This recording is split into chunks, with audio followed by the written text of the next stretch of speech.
ពួកវានឹងខ្ញុំខុសគ្នាឆ្ងាយណាស់ដូចមេឃនឹងដីពួកវាមិនស្មើបាជើងប្រហែលឈ្មោះវាគេហៅអជ័យពួកវាតែងខ្លួនដូចស្រីមុខដូចកូនជ្រូកទាំង3កឹងកាប់កចាញ់ឆែកវាចូលទៅពីករ៉េងកៃរ៉ាប់វាគ្មានអត្តន័យលឯងចាំងបោកស្រីវាហ៊ានមកធ្វើមកឌឺណាប៉ុន្តែឥឡូវដូចភ័យស៊ី1ស៊ី2ស៊ី3អញបង្កើតរឿងអនុបីខ្មាំងវាមកអុកលុបអញចាប់អាកោទាំងពីរទាំង3មិនខ្លាចអបស្ផងពួកអានឹងវាមិនហ៊ានឆ្លង You rap the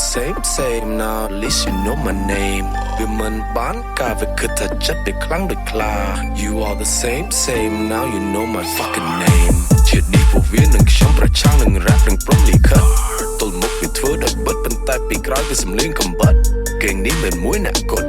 អ្នកណាញស៊ីទាំងអស់អាមេប្រុងព្រៀបឆោះស៊ីក្របសំណក៏ពីក្រំដីខ្ញុំមិនដែលជួបអ្នកណាគេដំហ៊ានដល់រឿងផ្ទាល់មុខខ្ញុំទេ Believe វាមកស៊ូกับតខឹងវាភ័យណាស់ពេលមើលមុខសម្លឹង Believe វាមកស៊ូអត់មិនដឹងឈ្មោះអ្នកណាគេអញភ្លេចឆឹងពួក Believe វាមកស៊ូអត់មិនដឹងឈ្មោះអ្នកណាគេអញភ្លេចឆឹងមិនខ្លាចអបស្ផងពួកអានឹងវាមិនហ៊ានឆ្លង You rap the same now at least you know my name វាមិនបានការវាគិតថាចិត្តវាខ្លាំងដូចខ្លា You are the same now you know my fucking name មិនខ្លាចអបស្ផងពួកអានឹងវាមិនហ៊ានឆ្លង You rap the same now at least you know my